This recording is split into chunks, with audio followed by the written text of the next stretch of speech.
Makanya tadi saya terima kasih, saya buka puasa ditemani sama pengawal saya dari Jakarta yang anak buahnya di Indramayu. Tepuk tangan untuk teman-teman Grip. Ini anak buahnya Maung Hercules. Maung Hercules itu sudah pasrah sama saya. Abah, saya ikut pengajian Abah Miftah dimanapun, termasuk hari ini ngutus anak-anak Grip ke tempat kita. Sekali lagi terima kasih untuk anak-anak Grip. Hercules itu salah satu tanda apa? Keakbaran Allah. Ditembak dari jarak 2 meter nggak mati, matanya pecah. Saya bilang, mau kamu ditembak nggak mati? Enggak, Bah. Kenapa? Belum diizinkan oleh Allah. Loh, cangkeme Hercules bisa ngomong. Mata saya nggak apa-apa, Bah, cuman pecah 1. Maka kemudian beberapa tahun yang lalu dia mengatakan sama saya, Abah, saya sudah terlalu lama menjadi preman, saatnya saya mengawal Gus Miftah untuk ikut pengajian. Tepuk tangan untuk Hercules.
Assalamualaikum warahmatullahi wabarakatuh.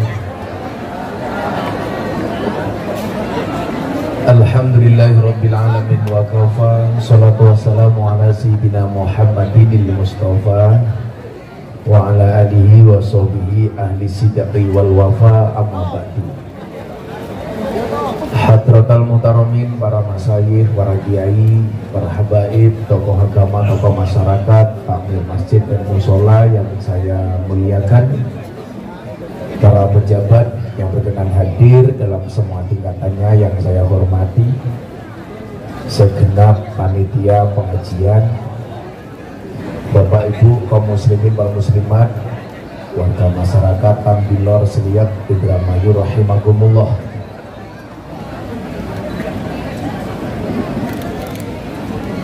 Mohon izin tausiah akan saya sampaikan sampai jam 10 karena saya sudah nunggu dari jam 8 dan nggak ada kejelasan dari panitia. Saya nggak paham panitianya siapa. Maka mohon izin tausiah akan saya sampaikan secara seksama dan dalam tempo yang sesingkat-singkatnya. Bapak Ibu kaum muslimin rahimakumullah. Sampun kan? Tinggal malam.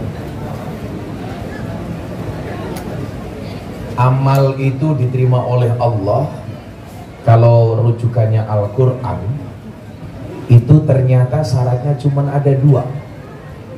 Innalladzina qalu rabbunallah.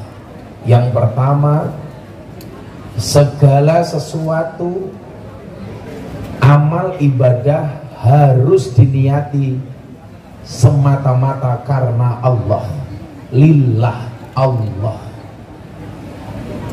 Makanya seringkali saya bilang, saya itu ngiri dengan teman-teman Banser. Orang yang menurut saya betul-betul menjaga keikhlasannya lillahi ta'ala. Berangkat pengajian pasti di awal, pulang pengajian pasti terakhir. Pakai seragam harus pakai pendidikan dan latihan. Seragam bayar sendiri. Pengajian berangkat awal sendiri. Ngawal jamaah, ngawal kiai. Kiai dikasih kopi, Banser nggak dikasih kopi.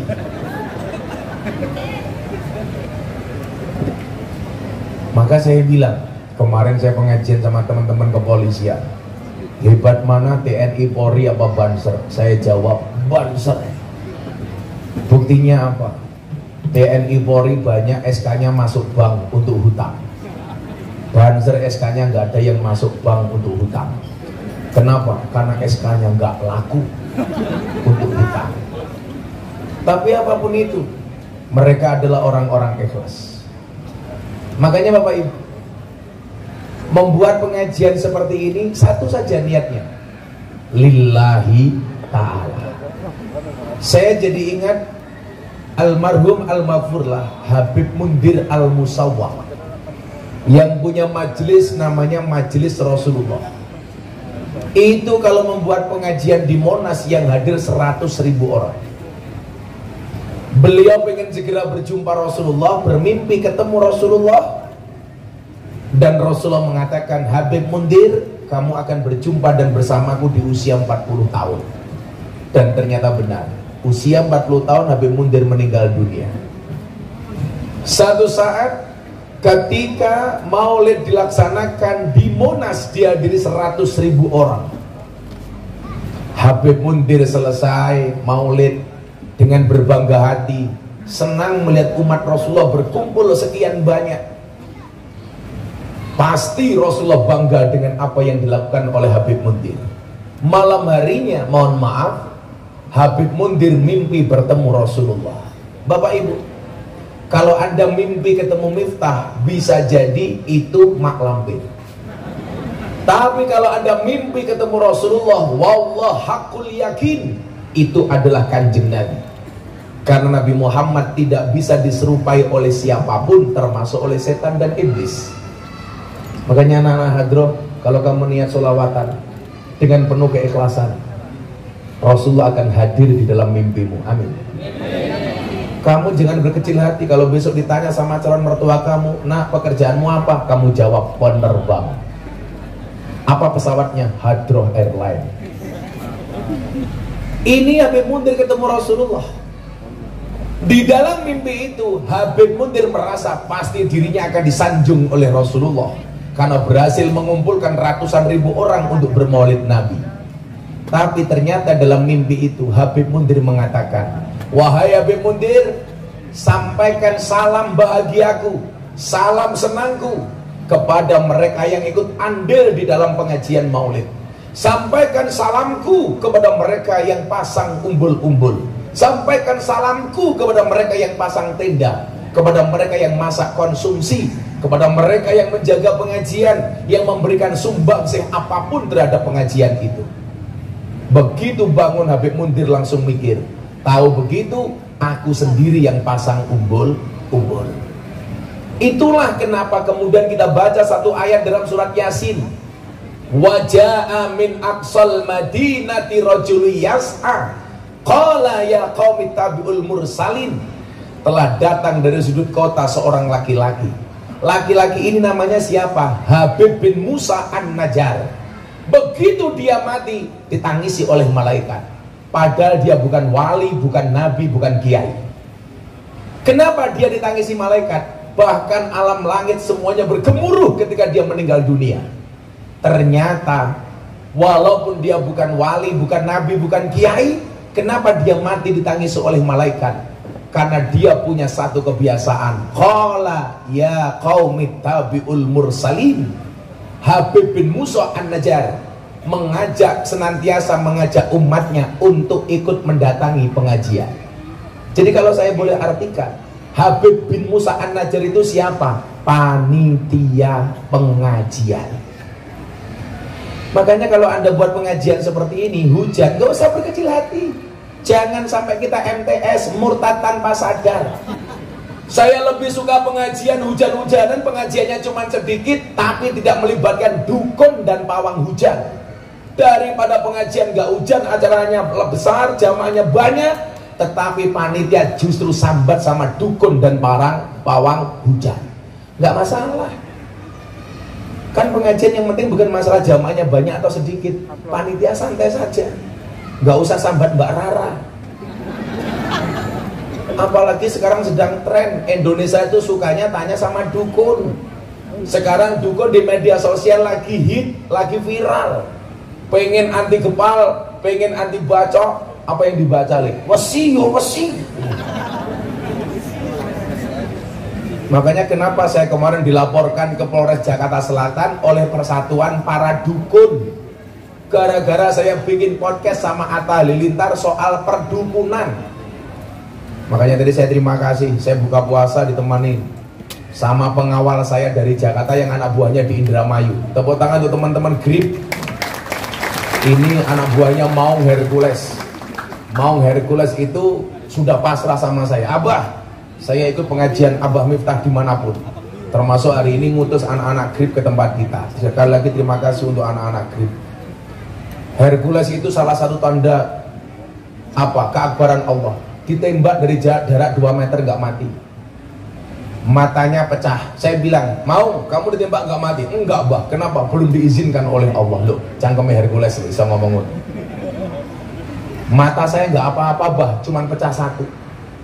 Maka kemudian beberapa tahun yang lalu dia mengatakan sama saya, Abah, saya sudah terlalu lama menjadi preman, saatnya saya mengawal Gus Miftah untuk ikut pengajian. Tepuk tangan untuk Hercules. Hercules percaya sama kiai. Orang Indonesia sekarang malah percaya sama dukun.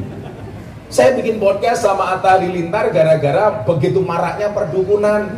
Atta Halilintar tanya sama saya, Abah, kenapa dukun itu dipanggil paranormal? Saya jawab, iya. Kenapa dukun dipanggil paranormal? Karena yang datang orang abnormal. Kenapa dukun dipanggil orang pintar? Karena yang datang orang goblok. Lah dukunnya marah sama saya, kiai. Gara-gara saya bilang apa? Manusia itu mampu bukan karena dia mampu, tapi karena dimampukan oleh Allah yang Maha Mampu. Saya kasih contoh. Kalau memang manusia itu mampu, seharusnya guru itu anaknya paling pintar. Kenapa? Wong guru pekerjaannya memintarkan anak orang lain, tapi faktanya banyak guru yang anaknya goblok. Berarti guru nggak bisa apa-apa. Kalau memang manusia itu mampu, berarti dokter seharusnya badannya paling sehat. Kenapa? Karena dokter pekerjaannya menyehatkan orang lain, tapi buktinya banyak dokter yang sakit. Saya di Jogja punya teman spesialis dokter THT, telinga, hidung, tenggorokan. Orangnya malah budek. Berarti manusia nggak mampu. Kalau memang manusia itu mampu, seharusnya apa? Polisi itu rumahnya paling aman. Soalnya apa? Wong polisi pekerjaannya mengamankan rumah orang, tapi buktinya polisi sendiri juga tidak aman. Buktinya apa, Gus? Buktinya jelas. Ada polisi ditembak polisi di rumahnya polisi. Berarti polisi sendiri tidak aman. Kalau memang manusia itu bisa, seharusnya apa? Dukun itu istrinya paling cantik. Kenapa? Wong dukun pekerjaannya jual pelet sama pengasihan. Tapi buktinya banyak dukun yang istrinya monyong, istrinya merongos. Berarti dukun gak bisa apa-apa. Satu lagi, kalau memang manusia itu bisa, seharusnya apa? Kuli bangunan itu rumahnya harus paling bagus. Kenapa? Wong kuli bangunan pekerjaannya membaguskan rumahnya orang. Tapi faktanya banyak kuli bangunan gak punya rumah, termasuk orang seliek. Berarti gak bisa apa-apa. Artinya apa? Hari ini pengajian ini bisa terwujud walaupun dalam keadaan hujan basah kuyup. Ini karena semuanya dimampukan oleh Allah yang Maha Mampu. Makanya innalladzina qalu rabbunallah. Itulah kenapa Ibnu Athaillah As-Sakandari di dalam kitab Hikam dia mengatakan apa? Ma tawaqqafa matlabun anta tolibu birabbika wala tayassara matlabun anta tolibu binafsika. Tidak akan pernah terhenti sebuah permintaan ketika kamu sandarkan permintaanmu hanya kepada Tuhanmu, dan tidak akan pernah menjadi mudah sebuah permintaan ketika kamu percaya dengan kemampuanmu. Coba, tidur itu masalah sepele, tapi banyak orang yang tidak bisa tidur. Orang kaya tidur di hotel bintang 7, kasurnya tebel, selimutnya hangat, baca doa bismikallahumma ahya wa bismika amut, tetapi faktanya matanya nggak bisa merem. Tapi lucunya orang seliak, orang tambilor, kalau mau tidur baca doa matanya nggak merem-merem, tapi begitu mendengarkan khutbah Jumat nggak membaca doa tidur matanya merem. Betul? Makanya saya bilang obat tidur yang paling mustajab adalah khutbah Jumat. Kalau Allah tidak memampukan nggak bisa. Coba saya mau tanya, kencing itu masalah sepele apa masalah susah? Sepele. Tapi kalau Allah tidak menghendaki, nggak bisa kencing. Saya punya teman Kapolres, anaknya mau berangkat umroh, harus suntik meningitis tes urin. 30 menit di toilet, dia tidak keluar dari toilet. Saya tanya, nah kenapa kamu nggak keluar dari toilet? Maaf Kiai, kencing saya nggak bisa keluar. Saya bilang, goblok, kencing saja nggak bisa. Gantian saya masuk ke toilet, 30 menit di toilet juga nggak keluar. Saya jengkel, tak obat abit nggak keluar, tak denden nggak keluar. Saya jengkel, kepalanya saya selentiki nggak keluar. Kenapa? Karena Allah nggak mengizinkan. Kalau Allah mengizinkan enteng. Kayak dulu saya ditanya sama wartawan di Belanda, Gus Miftah, kok Anda kuat pengajian bersama mbak-mbak PSK, bersama para lonte? Kenapa Anda kuat? Saya bilang, karena Allah memampukan dan memberikan kekuatan kepada saya. Coba kalau enggak, bahaya. Karena itu pengajian paling menyenangkan sedunia. Ngajinya berpahala, matanya bervitamin. Itulah alasan kenapa saya selalu pakai kacamata hitam. Supaya apa? Kalau melihat tidak kelihatan. Caranya kayak gue. Maka panitia jangan berkecil hati. Hujan apa-apa le, santai. Ini semuanya berkah dari Allah. Husnuzon saja. Hujan malam hari ini merupakan bahwa pengajian malam hari ini mendapatkan ridho dari Allah. Amin. Makanya gak usah berkecil hati. Kemudian amal itu diterima oleh Allah. Syaratnya yang kedua apa? Tsumastaqamu. Hendaklah dia istiqomah. Istiqomah itu artinya apa? Konsisten. Istiqomah itu artinya apa? Terus menerus. Banser dari awal sampai dia mati tetap menjadi banser. Itu namanya banser yang konsisten. Insya Allah saya besok masuk surga dikawal oleh banser. Karena banser tugasnya survei lokasi. Jadi sebelum kiai masuk surga, surganya disurvei oleh banser. Begitu surganya siap, kiainya masuk, bansernya keluar lagi. Lumayan survei surga. Beda. Besok masuk surga yang awal anak-anak hadroh. Amin. Ini namanya apa? Hadrohmu namanya apa grupnya? Subhanul Muhibbin. Insya Allah besok Gus Miftah masuk surga dikawal sama Subhanul Muhibbin. Tapi yaitu di surga Gus Miftah kalon sama bidadari, awakmu hadrowan pakai. Tsumastaqamu.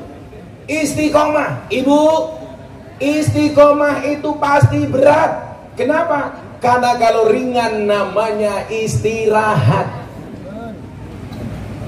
Untuk istiqomah itu butuh banyak dicoba. Kalau cobaan itu pasti banyak. Kenapa? Karena kalau sedikit namanya cobain. Makanya juga nggak mungkin orang berumah tangga nggak dicoba. Makanya supaya dicobanya berhasil apa? Dia harus istiqomah menjadi keluarga yang sakinah.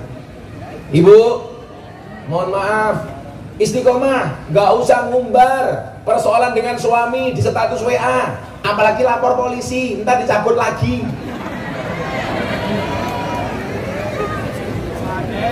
Lagian ngapain juga orang Indramayu ikut-ikutan kasusnya Lesti? Mau dilaporkan, mau dicabut, ya urusannya keluarganya sendiri. Kenapa kamu merasa diprank? Ambil saja hikmahnya. Apa hikmah dari kasusnya Lesti? Jadi perempuan jangan terlalu kurus, gampang dibanting. Makanya jangan kurus-kurus. Nah, bila perlu gemuk kayak masnya ini. Tapi jangan gemuk-gemuk kayak kamu, bro. Ada penelitian di rumah sakit Yogyakarta, laki-laki yang perutnya besar biasa nih burungnya kecil. Di sini mah kayak pentil ya. Kalau orang meniatkan segala sesuatunya karena Allah, innal ladzina qalu rabbuna Allah tsumma istaqamu. Apa kemudian yang terjadi?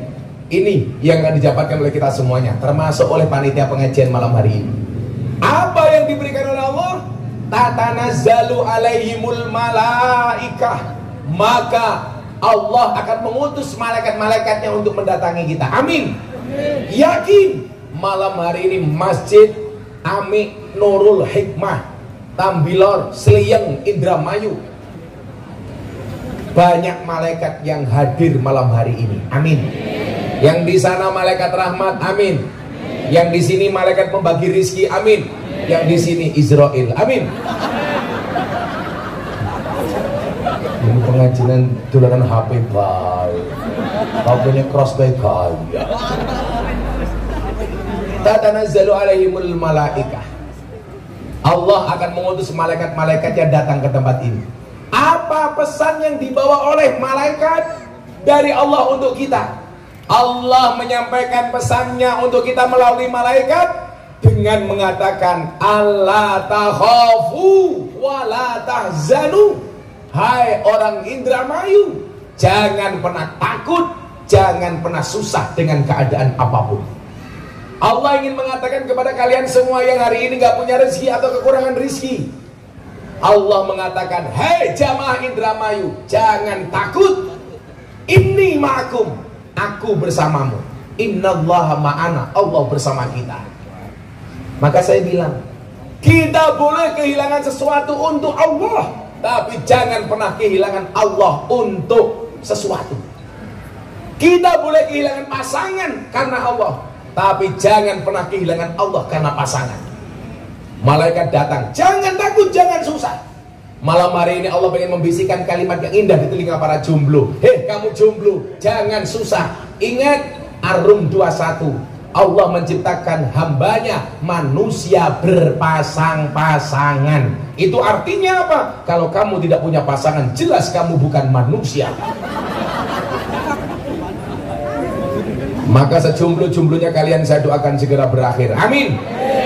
Di mana berakhirnya? Kalau tidak di pelaminan, minimal di pemakaman. Inna lillahi wa inna ilaihi rajiun. Allah pasti.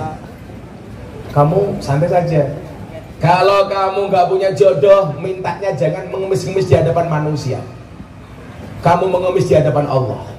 Kalau kamu rindu dengannya, jangan pernah kamu sebut namanya, tapi sebutlah nama Tuhan yang menggenggam hatinya. Di hadapanmu aku malu memandang wajahmu, tapi di hadapan Tuhanku aku tidak malu-malu menyebut namamu sebagai calon istriku. Masya Allah. Sholat hajat, ketemu dua orang, kamu ragu mau menikah dengan yang mana? Sholat istikharah. Tapi pesan saya satu, sebelum sholat istikharah, yakinkan dua-duanya mau sama kamu. Yang menjadi persoalan, kamu sholat istikharah tapi dua-duanya nggak ada yang mau sama kamu. Akhirnya begitu sholat kamu nangis menggunakan kuwutnya Gus Miftah. Kupinang engkau dengan bismika Allahumma ahya wa bismika amut. Kenapa? Karena aku sadar diri memilikimu hanyalah sebuah mimpi. Kamu sudah istikharah, sudah surat hajat, tetap gak dikasih. Kamu bilang, jika surat Yusufku tidak mampu meluluhkan hatimu, izinkan kulantunkan surat Yasin sebagai penutup kisah hidupmu. Mate.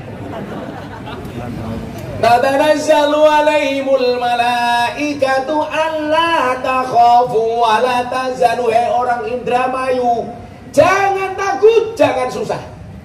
Untuk apa kita takut? Kita gak usah takut dengan COVID, tapi waspada. Bener? Qul la yusibana illa ma kataballahu lana. Katakanlah musibah itu tidak akan pernah menimpa kami kecuali yang telah Allah tetapkan untuk kami. Faktanya apa? Banyak orang yang takut COVID malah mati. Mohon maaf, yang gak takut COVID malah hidup. Saya punya tetangga awal COVID pakai masker double 3. Kalau beli sesuatu dari luar Pak Kiai langsung dicuci pakai sabun, pakai air. Ternyata 2 bulan kemudian tetap mati. Bukan karena COVID, tapi karena dihajar istrinya karena nggak punya penghasilan. Sudah Allah tetapkan. Maka di situ kemudian apa? Allah takhafu wa la tahzanu. Caranya bagaimana? Huwa maulana. Ingatlah Allah adalah sebaik-baik penolong kita. Minta tolongnya hanya sama Allah.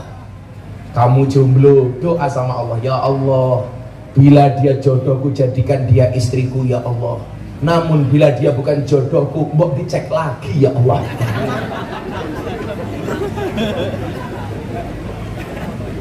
Kamu juga begitu nak. Ya Allah, bila dia jodohku jadikan istriku ya Allah. Namun bila dia bukan jodohku, cabut saja nyawa jodohnya ya Allah.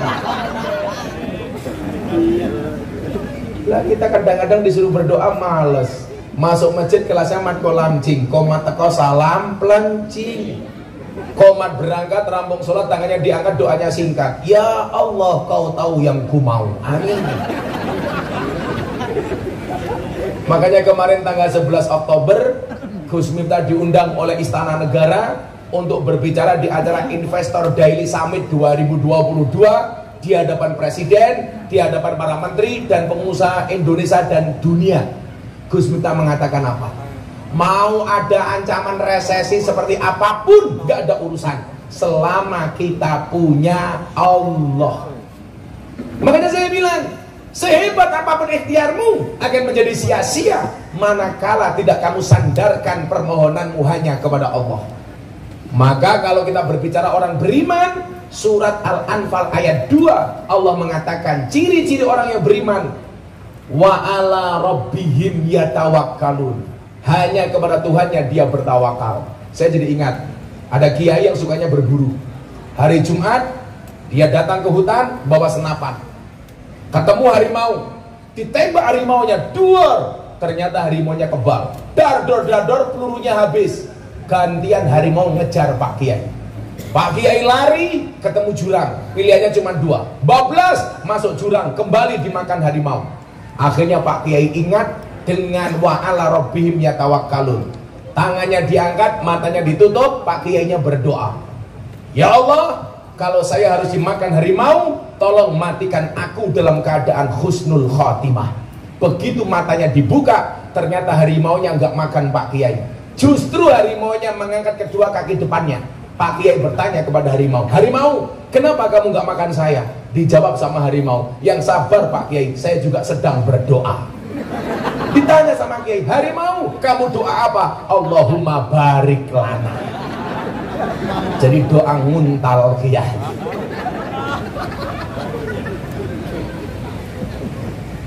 Maka kemudian ayat ini ditutup dengan kalimat apa? Wa basiru bil jannati allati kuntum tu'adun. Berikanlah kabar gembira atas surga yang telah Allah siapkan untuk mereka. Jadi mohon maaf, kalau amal ini kita lakukan secara 1 diniati karena Allah, 2 dilakukan secara istiqomah. Ingat, Allah akan membersamai kita, akan menjamin hidup kita, akan menanggung rezeki kita, dan menjadikan surga sebagai tempat kembali kita. Amin Allahumma. Anak-anak hadroh saya doakan masuk surga pertama kali. Amin. Berangkat setelah pengajian. Amin. Jadi berpengajian mati. Alhamdulillah. Fatihah untuk Abah Tim. Abah Tim ini orang yang sangat menyayangi saya. Maka ketika beliau meninggal dunia, saya yang menggali liang lahat untuk beliau. Karena waktu itu beliau meninggal tanggal 10 Juni. Tanggal 10 Juni saya diundang Presiden acara di Jakarta. Saya waktu itu berdoa di hadapan Presiden Jokowi untuk doa kepada Abah Tim. Beliau ini saya yakin merupakan salah satu walinya Allah. Amin. Untuk Abah Tim Rais Al-Fatihah.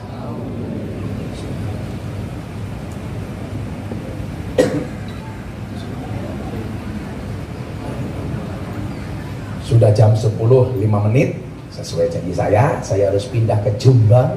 Daerah sana ke Jombang ya. Lomba, panitia tetap semangat, ansor banser semangat, anak-anak grip, saya minta kamu terus ngaji, baik dengan Gus Miftah maupun tidak dengan Gus Miftah. Insya Allah kita bersama-sama di dunia, bertetangga di surga. Amin Allahumma amin. Terima kasih seluruh panitia, Bapak Ibu warga masyarakat Indramayu, hadanallahu wa iyyakum ajmain wa lakum minkum. Assalamualaikum warahmatullahi wabarakatuh.